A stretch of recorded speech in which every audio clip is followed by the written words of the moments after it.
Kalau dari Mas Hanta, poltreking sendiri secara keseluruhan surveinya bagaimana saat ini? Apakah Anies ini sudah melampaui lebih unggul begitu daripada Ganjar? Ya, memang per hari ini kalau kita baca ya potensi pilpres akan berlangsung 2 putaran relatif lebih terbuka terbesar dibandingkan 1 putaran. Karena apa? Paling tidak ada 3 variabel indikatif. Satu, tren elektabilitas Prabowo Gibran itu memang paling tinggi, kemudian cukup signifikan tren kenaikannya, tapi saat ini di bulan terakhir ini mulai melandai trennya. Jadi agak semakin sulit menyentuh 50% dibandingkan tren sebelumnya, kecuali jika tiba-tiba tinggi trennya kembali signifikan. Yang kedua, Sarah dan Maria, tingkat kepuasan ini variabel penting juga. Approval rating kepada Pak Jokowi juga kita perhatikan cenderung stagnan dan sedikit turun. Kalau kita lihat dari data survei selain poltreking kan sempat di 76%, yang paling rilis paling baru selain LSI di indikator itu 72,9%, CSES itu 74%. Artinya ada stagnan di tingkat kepuasan kepada Pak Jokowi. Yang ketiga, kalau kita perhatikan posisi elektabilitas Ganjar, pasangan Anies ini relatif masih stabil di angka kisaran 20-26%. Tidak ada tanda-tanda mereka akan merosot atau terdegradasi di bawah 20%. Artinya untuk menang dalam 1 putaran, meski belum terlalu konklusif kita untuk menyimpulkan, tetapi per hari ini menjelang 1,5 bulan Pilpres masih terbuka potensi berlangsung 2 putaran. Nah, lalu pertanyaannya siapa yang paling berpotensi akan lolos dan akan tergerus di putaran pertama? Tentu dari data ini, Prabowo Gibran ini sudah menunggu di putaran kedua akan unggul karena jauh sekali kan signifikan, sudah hampir pasti aman akan masuk ke putaran kedua. Yang kedua, antara pasangan Ganjar Mahfud dan Anies Mohaimin ini bertarung untuk menuju putaran kedua. Mereka memiliki posisi elektabilitas yang relatif di margin of error. Seperti saya katakan tadi di data LSI, di data poltreking itu Ganjar 26, Anies 24. Di indikator terakhir 24 untuk Ganjar, 21 untuk Anies.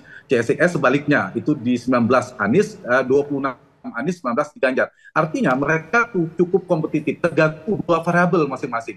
Kalau Ganjar ternyata bisa berhasil menahan laju migrasi pemilih Ganjar yang berpindah ke Prabowo Gibran dalam ceruk pemilih pendukung Jokowi, itu bisa ditahan lajunya sekarang bermigrasi cukup kencang ke Prabowo Gibran, maka ini ada potensi. Sekarang ini yang sedang dieksperimentasikan oleh Ganjar untuk merubah strateginya, dia cukup mendekat di bagian keberlanjutan Jokowi. Nah, kalau itu yang dilakukan, dia bisa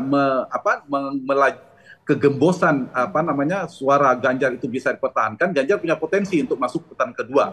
Nah, ini bagaimana dia bertarung dengan Prabowo Gibran di wilayah basisnya Jokowi. Yang kedua, apakah Ganjar berhasil membentuk persepsi dengan posisi politik yang baru dalam spektrum politik hari ini, di mana posisi dia jika berhadapan relasi dengan Jokowi. Begitu juga dengan Anies. Apakah Anies berhasil menggerus approval rating Pak Jokowi? Kalau ternyata bisa menekan tingkat kepuasan Pak Jokowi, maka ada potensi Anies naik. Karena dia berbanding terbalik. Yang kedua, Anies apakah bisa berhasil berebut di basis Prabowo, seperti yang kemarin ada indikasi. Nah, tergantung apakah 2 variabel antara Anies dan ini mana yang lebih efektif bekerja, maka mereka lah di antara mereka akan berpotensi masuk di putaran kedua berhadapan dengan Prabowo Gibran. Per hari ini kesimpulan sementaranya mereka memiliki peluang yang sama, 50-50. Mas Hanta, kalau melihat migrasi suara begitu, bagaimana suara dari Ganjar ini bisa berpindah ke Prabowo? Artinya sosok apa yang paling, ataupun indikator apa yang paling menentukan? Apakah karena sosok dari Joko Widodonya atau memang dari Prabowo dengan Gibran ya begitu? Atau tidak bisa dilepaskan juga gitu karena ada kaitannya satu sama lain? Ya, kalau kita perhatikan memang Ganjar sedang merevisi strateginya ya. Sebelumnya Mas Ganjar agak mencoba berjarak dengan Pak Jokowi, mengkritik Pak Jokowi, tetapi itu justru yang diuntungkan adalah Mas Anies. Justru Anies yang tinggi, dan ini merevisi sekarang justru mempersepsikan juga bagian dari keberlanjutan Jokowi. Jadi Mas Ganjar dalam konteks ini sebenarnya bertarung dengan Prabowo Gibran untuk menunjukkan siapa yang paling Jokowi. Nah, yang kejokowiannya Gibran ini kan sulit untuk dibantah karena dia Jokowi Junior. Nah itu tantangan bagi Mas Ganjar, selain terlambat merevisinya, tetapi juga berhadapan dengan Gibran yang relatif lebih terrepresentasi bagian terasosiasi kuat dari Pak Jokowi. Berebut di ceruk dan puas dengan kerja Pak Jokowi. Jadi faktor Jokowi sangat penting di basis tadi yang saya lanjutkan disampaikan oleh Mas Aji, di basis-basis pendukung Pak Jokowi cukup kuat di Jawa Tengah, di Jawa Timur, Jawa Barat. Di Jawa Barat, di Jawa Timur, di data poltreking juga itu sudah dimenangkan oleh Prabowo Gibran. Hampir semua kalau kita cross step, kecuali Jawa Tengah dimenangkan oleh Ganjar, tetapi trennya Prabowo naik, Ganjar agak turun di sana. DKI itu relatif berimbang. Di daerah lain praksis itu sudah dimenangkan oleh Prabowo Gibran. Nah ini yang saya kira jadi tantangan bagi Mas Ganjar. Mas Ganjar berhadapan dengan Gibran tanda petik sebenarnya. Kalau Mas Anies beda. Mas Anies berhadapan dengan dua tokoh besar sekaligus, yaitu dengan Jokowi dan dengan Prabowo. Apakah Anies Baswedan berhasil berhadapan dengan Jokowi untuk menggerus tingkat kepuasan pada Jokowi? Yang kedua, apakah berhasil berhadapan dengan Prabowo berebut di basis Prabowo seperti Sumatera, Jawa Barat, dan Banten misalnya? Kalau ternyata tidak berhasil karena pemilih Prabowo misalnya masih makin solid, maka sulit juga untuk tumbuh. Nah, saya kira saya sama dengan kita data dengan Mas Aji, kalau menggunakan analisis tren, Ganjar maupun Anies relatif lebih berpotensi. Nah, satu lagi Sarah dan Maria, saya kira ada potensi yang kita buka bahwa Pilpres akan berlangsung dalam satu putaran masih terbuka.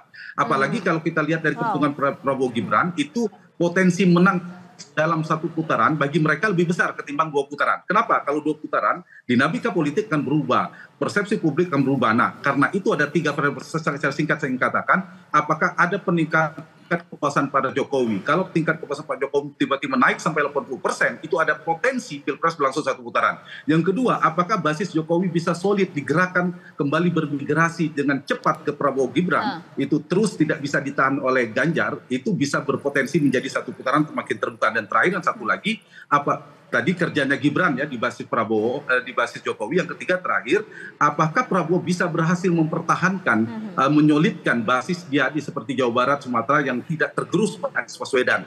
Nah ini kalau bisa dipertahankan 3 variabel ini, di sisa 1,5 bulan masih potensi Pilpres berlangsung satu putaran dimenangkan oleh Prabowo Gibran. Tapi kalau sebaliknya, approval rating Pak Jokowi tingkat kepuasan justru stagnan atau turun, Prabowo tidak bisa mengamankan basis wilayahnya, kemudian Gibran juga ada pergeseran ke Ganjar kembali lagi, maka Pilpres akan berlangsung dalam 2 putaran. Prabowo Gibran menunggu di putaran kedua, sementara Ganjar dan Anies bertarung untuk berebut masuk di putaran kedua. Tapi kan yang paling menentukan adalah partisipasi pemilih di TPU nanti 14 Februari, Mas.